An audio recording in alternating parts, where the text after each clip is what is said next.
look at some of the victims of the Pittsburgh synagogue shooting.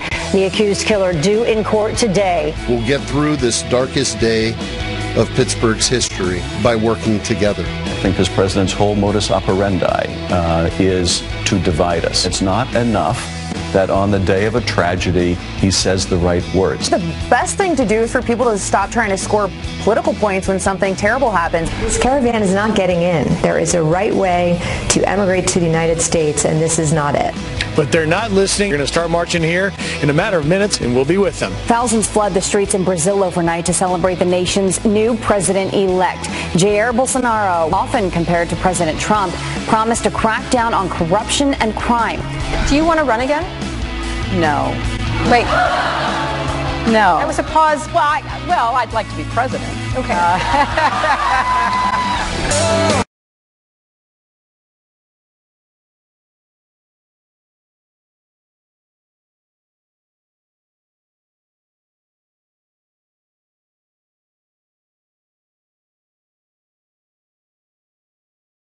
But there they are.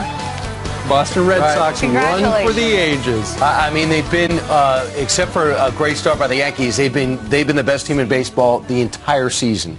And for the best team in baseball to win in that dramatic fashion, keep in mind, this also featured a 7.5-hour game, the longest in World Series history, and that was for the Dodgers just to get one win. And for you, Brian Kilmeade, to say that they are the best team in baseball this year, being a dyed-in-the-wool Yankees fan, it says a lot. Steve, I would say this. I'm a Met fan who doesn't hate the Yankees, which is rare for this studio. But I'm really, I'm still waiting for the Mets to play Major League Baseball. Good luck. They might have done that by hiring a general manager over the weekend. Congratulations to the Red Sox. They deserve it. They have a great team. I'm sure they are having a lot of fun in Boston. But let's talk about some other news as well. We are getting our first look at some of the victims of the Pittsburgh synagogue shooting on this Monday morning. Among them, you have a 97-year-old Holocaust survivor and a pair of brothers. The family says they were inseparable. Got David Lee Miller. He's live in Pittsburgh where the community is pulling together. David. That's right, Brian. Good morning from the Squirrel Hill neighborhood. Behind me, the Tree of Life Synagogue. It is still a crime scene. You can see that there is still police tape set up along the perimeter. On Saturday morning, authorities say 46-year-old Robert Bowers killed 11 people here. He entered the building with 3 handguns and an AR-15 style semi-automatic rifle. They say he used all 4 weapons in his rampage. An FBI affidavit quotes him as saying, during the rampage, they are committing genocide to my people. I just want to kill Jews. The U.S. Attorney has now indicated that he has started the process to seek the death penalty. Meanwhile, for the first time now, survivors are speaking out. Barry Werber was only feet away from the gunman inside the synagogue, but he miraculously went unnoticed. He didn't see us, thank God. The only thing I had in my hand was a cell phone, and it's a dumb phone, so it doesn't light up when I'm talking on it. I could see that he looked around only because there was a shaft of light as he opened the door. He stepped over Mel's body, didn't pay any attention, stepped back, and walked out. At last word, authorities said the gunman Bowers was being treated for injuries he sustained in his shootout with police at a local hospital. He's reported in fair condition, and later today, guys, he will have his initial court appearance here in Pittsburgh. Back to you. David Lee Miller, thank you. The Holocaust survivor was 80 years old, parking a car out in front of the synagogue and cheated death by 4 minutes. Was 7 years old when he experienced the Holocaust, but was supposed to be in the synagogue and was outside parking a car in a handicapped spot, and a police officer was talking to that driver. So he missed it. That's right. The oldest victim was 97 years old. The youngest was 54, one of those 2 brothers. All you hear about is that, this guy kept to himself. He never really talked to anybody. And case out the synagogue and did an assessment on possible being a target, just part of their normal procedure, they say. Right, they were requested. It does look as if the feds are going to request the death penalty for this person. And while so many people are trying to figure out, what is going on, who is to blame for something like that, a lot of people on television yesterday know exactly who to blame. Watch. At the center an unapologetically incendiary president. Our national political culture is motivating folks who are inspired by hate, by fear, by bigotry. It's hard not to look at it and see that it is connected. We've seen this rise in sort of a hot political rhetoric. I think this president's whole modus operandi is to divide us. Not letting the Republican Party off the hook. They are the beneficiaries of racism in America, right? I mean, this is so unbelievable that we had the bomber trauma last week we didn't know where these mail bombs were coming from, and that thankfully there was no blasting material in it. We find that guy, and he is a Trump supporter, but he had a criminal record dating back to 2002 when Donald Trump was hosting The Apprentice. Now, to think that the president could somehow be linked to this, you have to suspend disbelief, especially when he has great links to the Jewish community at home and abroad. He has a daughter who converted, a son-in-law who's playing a key role in his administration, who means so much to him at his right hand. And then you have a situation where you have this person happen to hate Donald Trump. How about blaming the guy who did this? He is a sick guy, says, I just want to kill Jews. The vice president said, look, everyone has their own style, and frankly, people on both sides of the aisle use strong language about our political differences, but I just don't think you can connect it to threats or acts of violence, and I don't think the American people connect it. Well, this shooter hated Donald Trump, thought he was a globalist, didn't vote for him, and never apparently ever owned a MAGA cap. In the meantime, the President of the United States tweeted this out. The fake news is doing everything in their power to blame Republicans, conservatives, and me for the division and hatred that has been going on for so long in our country. Actually, it is their fake and dishonest reporting which is causing problems far greater than they understand. We're going to talk to Kellyanne Conway, Counselor to the President of the United States, live from the White House at 7:30 on this Monday morning. You got 300 million. There you can see portions of one of the caravans bursting through that border fence at Guatemala. And we've seen that before. U.S. military started to move in some more barriers. You have 2,000 National Guardsmen that are already down there on the border, and these additional troops are going to provide logistical and other support, air support, equipment, vehicles, and tents. And this time they're bringing out Jersey barriers. They're taking Jersey barriers to our southern border to put them up to stop the folks. And General Mattis has already made 800 troops available to go down there. Plus, we have National Guard already there and Border Patrol. Keep in mind, I watched President Obama over the weekend disingenuously say, why are we afraid of people coming from the South? All these poor people coming in here, why are we afraid of them? No one's afraid of anybody. It's a matter of securing our border and finding out who's coming in and coming out. The one element, a small element of this is, 20% of people that cross our border illegally have criminal records. That's a fact. So you would think if you just take those percentages, there's an additional problem. The whole problem is, the issue is, our laws, our secure borders, and are we going to know who's coming in and going out? It's not a matter of being afraid of crime or afraid of physical. That's another small element of this. The whole idea is do it the right way. Do it the legal way. Sign the guest book. Our Secretary of Homeland Security made it very clear to the caravan, stop, you're not getting in. There's a legal way to enter this country. Those who choose to enter illegally will be stopped. My general message to this caravan is do not come. You will not be allowed in. There is a right way to emigrate to the United States, and this is not it. Meanwhile, there was an election in Brazil, and that's what we're going to go to next. A Fox News alert. Thousands flood the streets in Brazil overnight to celebrate the nation's new president-elect. That's right. Jair Bolsonaro is his name, I believe, often compared to President Trump, cruising to victory weeks after he was stabbed on the campaign trail. That is a race he'll never forget. They've basically jailed their last two leaders for being above and beyond corrupt. And they wanted to bring in someone from the outside who spent very little of his own money in order to win. Rob Schmidt is in our New York City newsroom with this historic election result. Hey, Rob. Crazy story. And the sitting president, I read, had like a 2% approval rating or something like that. So they wanted change in Brazil. They got it. They call this guy the Trump of the tropics, guys. Jair Bolsonaro becoming the first conservative elected president in Brazil in nearly 30 years. This far-right candidate giving a victory speech late last night after being declared the winner of a runoff election in Latin America's largest country, the win marking yet another rise in conservatism around the globe. Or another example of it, Bolsonaro often compared to President Trump defeating the left-wing Workers' Party handsomely by about 10 points.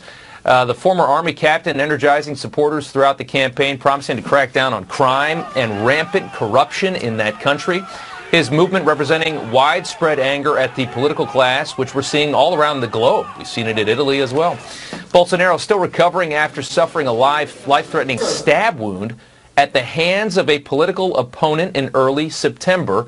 He got through that to win. House Democrats sent Secretary of State Mike Pompeo here in the U.S. a letter on Friday asking him to condemn the Brazilian politician. That'll likely not happen. The group citing concerns for rising threats to democracy, human rights, and the rule of law in Brazil. The White House says the president has called to congratulate this new world leader overnight. Bolsonaro will take office on January 1st, is pledging to govern with the Bible and the Brazilian Constitution in mind. So a far-right candidate wins the presidency in Brazil. What a story. Yeah, it is. It's amazing, too. Thanks, Rob. After the corruption with the Olympics and the World Cup, the people of Brazil have had it. They've seen none of that revenue and a bunch of boondoggles. New leader. All right, 12 minutes after the top of the hour. Jillian, good morning to you. Good Monday morning. We have a lot of news to get to. So let's begin with this Fox News alert. A massive rescue mission underway after a passenger plane plunges 5,000 feet into the sea off the coast of Indonesia. The brand new Lion Air jet's pilot reported technical difficulties just minutes after takeoff, then vanished off radar. All 189 people on board are believed to be dead. That same plane experienced a technical problem on its last flight.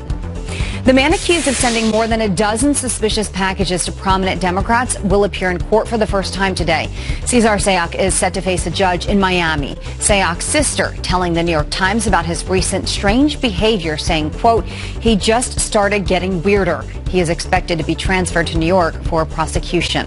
Let's look at some of your headlines we're following. I'll send it back to you. Another busy day. Yeah. All right, Jillian, Thanks, thank you. Jillian. All right, still ahead on this Monday, protesters dragged out of Marsha Blackburn's campaign rally, 7 of them last night, kicking and screaming, some of them even yelling at her during a moment of silence for the synagogue victims in Pittsburgh. Really? You can bet Dan Bongino is fired up about that, and he joins us live very shortly. Oh, man. Plus, could the third time be the charm for Hillary Clinton? Do you want to run again? No. Wait.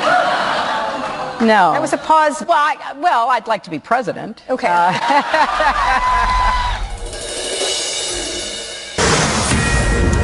Fox News alert, a new caravan of migrants now heading to the United States following the wake of thousands more edging closer to the border. This as the president will reportedly announce a sweeping border plan as soon as tomorrow. So what needs to be done? Let's talk to our next guest. Her son, Police Sergeant Brandon Mendoza, was brutally murdered by an illegal back in 2014. Angel mom Marianne Mendoza joins us now live from Phoenix. Marianne, good morning to you. Good morning. Thank you for having me. I know you've heard the strong words of Kristen Nielsen, the Homeland Security Secretary. Don't come. You will not be allowed in. Nonetheless, you're disappointed in Washington, aren't you? I am. You know, these pro-illegal groups and our politicians are basically sending the message out to the world that America's borders are open and we're welcoming anybody and everybody here. And, you know, thank goodness that we have a president who's standing up to it. What's disappointing is that before he even does any actions, people are already preparing lawsuits, you know, to stop him in his tracks. And red-blooded Americans are sick and tired of seeing this happen. We elected this man into office to make the changes that he promised, and this is what we want to have done. We want our borders closed. We need to know who's coming into our country. The same thing with the security at the airports. Look at how you are scrutinized at the airport. Mm-hmm. Why isn't this happening at our borders? Well, you were at our border over the weekend down in Arizona. You went with some angel families to see what? We wanted to be able to take some photos and have an opportunity to let them see what 320 miles of our Arizona-Mexico border looks like. And it is barbed wire fencing and Normandy fencing, and that is all that we have. And the ranchers in southern Arizona have been dealing with this invasion of our country, all of their lives down there. Right. Sue Krantz, rancher's wife, her husband Rob Krantz was killed in 2010 by cartel on their ranch in southern Arizona. She joined us, and it's frightening to see what our southern border is, and knowing that these amount of people are heading our way every year. Well, Marianne, what we're hearing from people, and Griff Jenkins is embedded for us with the caravan, what we hear from them is they're just going to the United States. They need a job. They believe the rules for asylum will allow them in just to get a job. That's not true.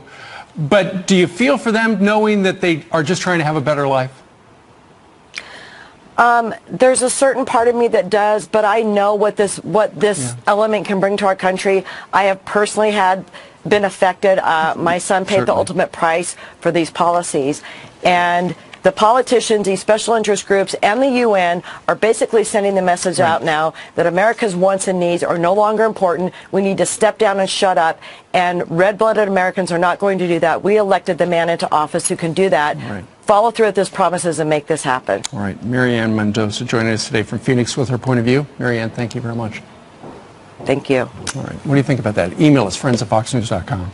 Meanwhile, this rabbi said a prayer for America with the president after the synagogue shooting. He says now we need unity more than ever. He will join us live coming up next. Quick headlines for you. A 9th child is dead after a viral outbreak at a New Jersey long-term care center. There have been 25 cases tied to the adenovirus outbreak at the center that specializes in taking care of medically fragile children. The Centers for Disease Control is investigating the case in New Jersey. And another potentially deadly health issue for children, peanut allergies. A study out of New York's Mount Sinai Hospital finds cases of the food intolerance in children have more than tripled in the United States, from 1 in 250 in 1997 to 1 in 70 in 2008. Doctors think the spike could be because parents are keeping their children too clean and not allowing them to build up their immune systems. And that, they think, could be part of the problem. All right, Brian, Ainsley. All right, Steve, thanks. 24 minutes after the hour. After a gunman shouting, "All Jews must die," invaded a Pittsburgh synagogue and killed 11 people Saturday, President Trump asked Rabbi Benjamin Sendro to say a prayer for America. We pray today for moral clarity. Let us not dismiss this as an act of insanity, but let us see it for what it is, an act of evil. Those who love God hate evil, and this is a nation that loves its God, and this is a nation that hates evil. That was Rabbi Benjamin Sendro. He joins us now to explain why unity is needed more than ever now. Thank you so much, Rabbi, for joining us. I heard your prayer. It was beautiful. You said you wanted healing and comfort for the families. You said you had a heavy heart and you're sorrowful. The president said he was speaking in Indiana, and then this tragedy happened on Saturday, and he wanted a rabbi and he wanted a pastor to stand up before he spoke to the crowd. And he called you that day. Tell us how it all happened. I don't answer my phone on the Sabbath, but I kept getting a phone call from Washington, one after the next, over and over and over. And it suddenly occurred to me, a dear friend of mine's daughter lives in Washington and just had a baby. God forbid, what if there was an emergency with the baby? So I answered, and it turned out to be the White House staff asking if I could join the president at Bankers Life Fieldhouse here in Indianapolis to offer a prayer for Pittsburgh. Normally I would not drive on the Sabbath, but to pray for those victims and to do so at the request of the President of the United States, I felt it was the right thing to do. And you just you had to come up with that prayer. Would you have 20 minutes notice? I wouldn't know what that would be like, but what was going through your mind at the time? Like, what goes into something like that? Pray from your heart. You don't have time to prepare. I didn't have time to write anything out.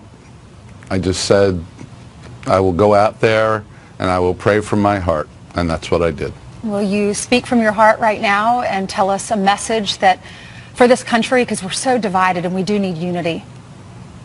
We're divided in many ways, it's true. But there are other ways in which we are united, and one of those ways is in our contempt for this sort of hatred, for this sort of senseless violence, for the meaningless taking of human life. In that sense, the vast majority of Americans are united, and I think the best way for us to counter this sort of thing is by making that clear, joining arms, whether it's literally or figuratively, and standing up against these acts of hatred. Rabbi, in practical terms, every synagogue, I think, was protected. I know on Long Island, they were everywhere. There were cops everywhere. They were in uniform. But in the long term, a month, 2 months, 3 months from now, how do you plan on making those synagogues safe? The president's gut reaction was, let's put an armed guard in there everywhere. What do you say? We are working very hard right now to increase our security significantly at my synagogue. At the same time, we don't want to turn into a walled fortress. We want to remain open and welcoming. So that's a very fine line we have to tread and a delicate balance to achieve. But we are doing our best to achieve it. We are certainly taking several steps. I think maybe it's best that I not specify what they are, but on various levels we're increasing our security, and I'm sure every other synagogue is. And these men, they don't want to have resistance. They want victims. They don't want to fight. And if they know there's going to be a fight, they will not show up in most cases. So hopefully we could do that everywhere. I know these individuals were innocent. Rabbi Sindro, thank you so much for being with us. My pleasure. I wish it was under better circumstances. Me too. All right, thank you. 29 minutes now after the hour. All right, we move ahead. Most college students are apparently afraid to disagree with their professors. Whatever happened to free speech? We'll examine that. Plus, the migrant caravan is on the move again this morning. Griff Jenkins is traveling with the caravan. He is live as it heads for the border. We'll talk to him coming up next. Plus, reaction from Dan Bongino.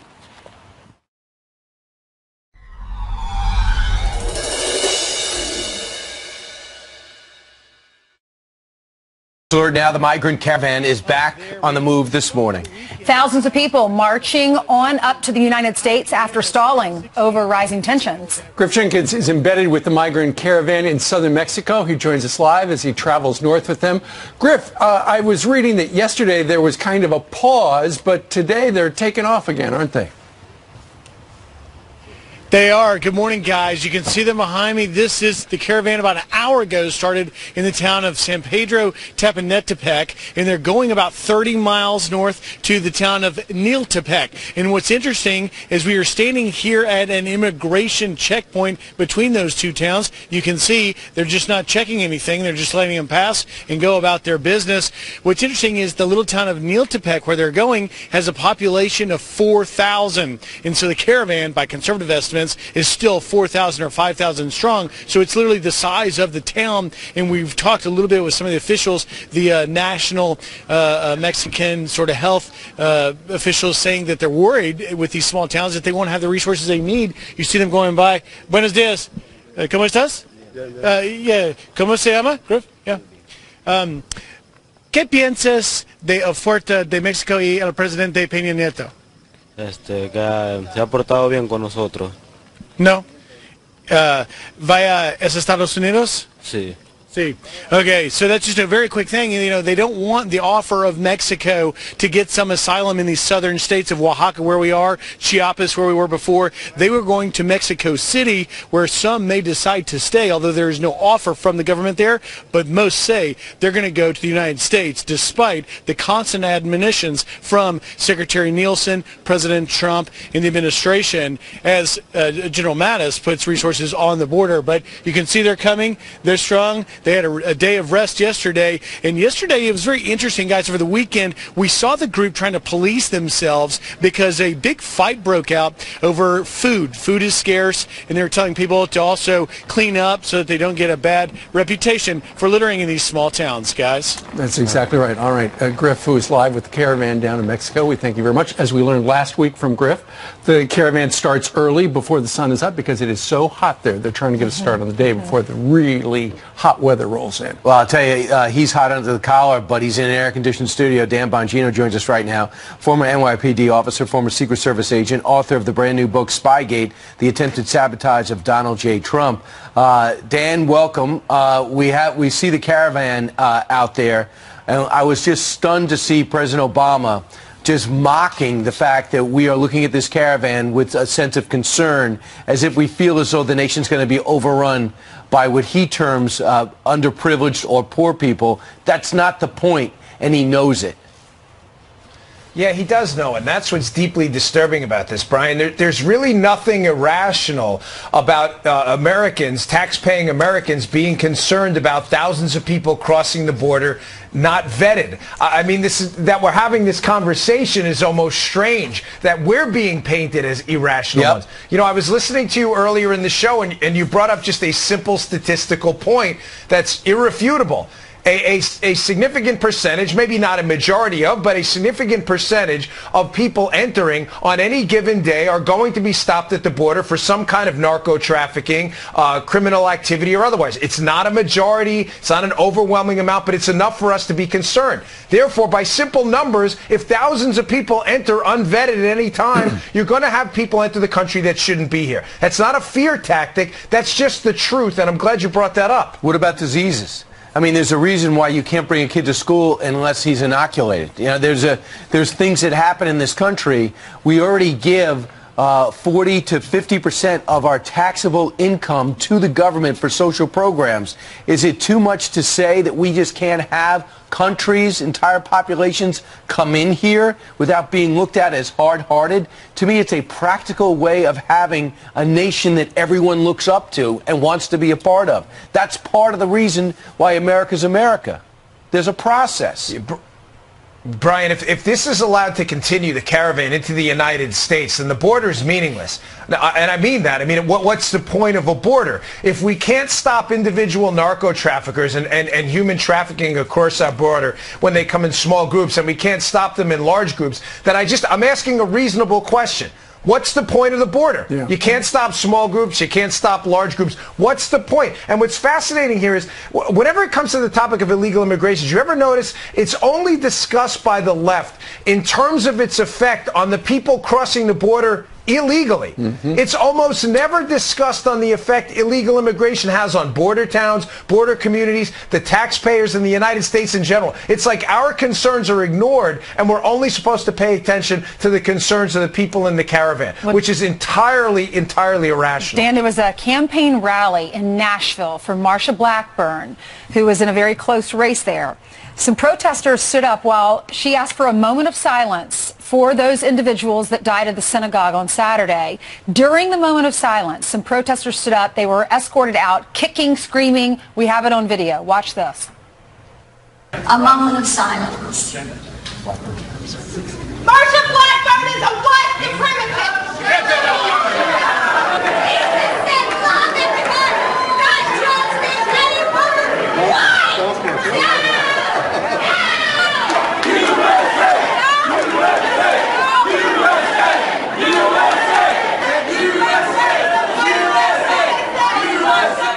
I guess there can't be civility until Democrats win, right? That's a moment of silence for people who died.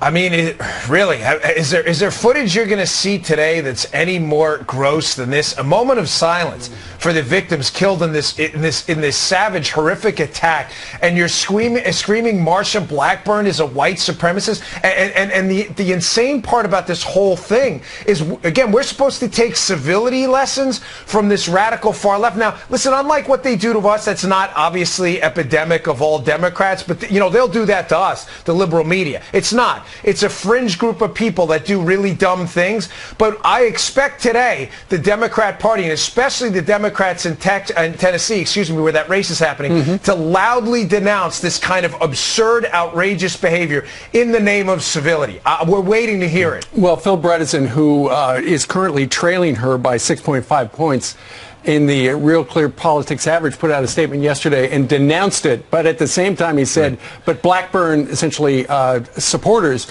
have hollered at him 37 times at his rallies. Yeah, right, during a moment of silence. For what does that mean? I love the caveat he inserts in there to kind of create some kind of, moral equivalence here. This happens all the time. That's just the wrong thing to do. Can we just say that? Can we get to a point in this country where we just say when something is so incredibly black and white and wrong like that, that they just come out and say, no, we don't stand for this. This isn't us. Not today. Especially after the events of this weekend. What about it? Wrong thing to do. All right. Thanks, Dan. Good job. Thanks, Dan. Thanks, guys.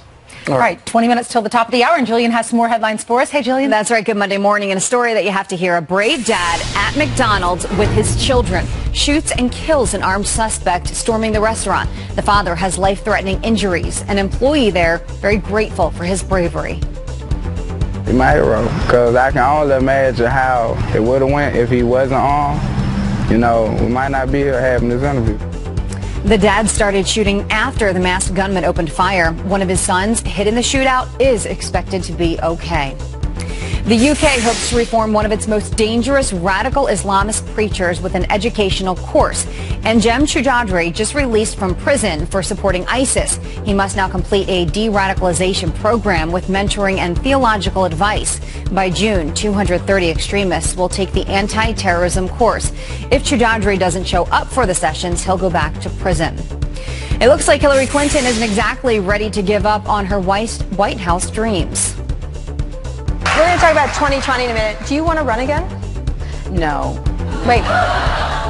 No. That was a pause. Well, I'd like to be president. Okay. Clinton says she's not going to even think about it until after the midterm elections. Send it back to you. All right. Thank you very much, Jillian. So they didn't ask her if she's going to. Right. There's a difference. As long as you can be president without running. Right. So much She easier. doesn't want to run, but she wants to be president. Hey, I just got to tell you, I spent Saturday night with nuns. I was in New Orleans, and if you watch my paperback's out, Andrew Jackson, Miracle of New Orleans, and the Ursuline nuns prayed for Andrew Jackson's victory, and he credits the Ursuline nuns with the victory, and we had a fundraiser for them. Oh, that's great. Where my book was at this beautiful home in New Orleans, in Baton Rouge. That's great. So that was, and you could see me. By the way, it was just great to meet them, and their history dates back to 1726 in this country. And here is where I'll be this weekend. On Friday at Schuler Books in Grand Rapids. On Saturday at 4 o'clock in Elkhart, Indiana. Center 615 is where I'll be. So hopefully I'll see you guys out there. As you guys know, the best thing about this tour, you get to meet everyone watching. I love the nun story. That's terrific. They're so cool, and they gave me a statue. I think it's important. Did you bless them like you did Cardinal Dolan? When he came on the set, you remember he went, he tried to do the cross symbol. I went the wrong way on the cross. I don't remember that. Good for you, Brian. We're proud of you. Thanks. All right, that's great. All right, coming up on this Monday, crippling ISIS, pulling out of the Iran deal, and bringing American pastor Andrew Brunson home. President Trump has a long list of foreign policy wins. What kind of impact will that have on the midterms? We're going to talk about. Plus, Counselor to the President Kellyanne Conway, Texas Attorney General Ken Paxton, and Arizona Congresswoman and Senate candidate Martha McSally, as well as Tommy Lahren. They're all here live. 2 years in the White House, notching a laundry list of foreign policy achievements. Some will see this, so how will this influence the voters in 8 days at the midterms? Let's ask Arthur Herman, historian and senior fellow at the Hudson Institute. Arthur, the president is so far in year 2. Did you expect this type of foreign policy checklist? Well, I got to tell you, I had always thought that he was going to win the White House. And I would tell people, even that summer, I would say, you know what, he's going to turn out to be a really very good president. I didn't think he would get this cluster of successes quite so soon, and in so many different areas. You got Israel moving there. You got Israel moving the capital Jerusalem, which all presidents had talked about, but he actually did. De-escalating in North Korea. We don't know how it's going to end up, but we don't know. And frankly, I would like to see more movement on developing that boost phase intercept kinetic capability to knock those missiles out. But think about it. A year ago, we were all wondering if someday a North Korean missile was going to land in Guam or land on the West Coast.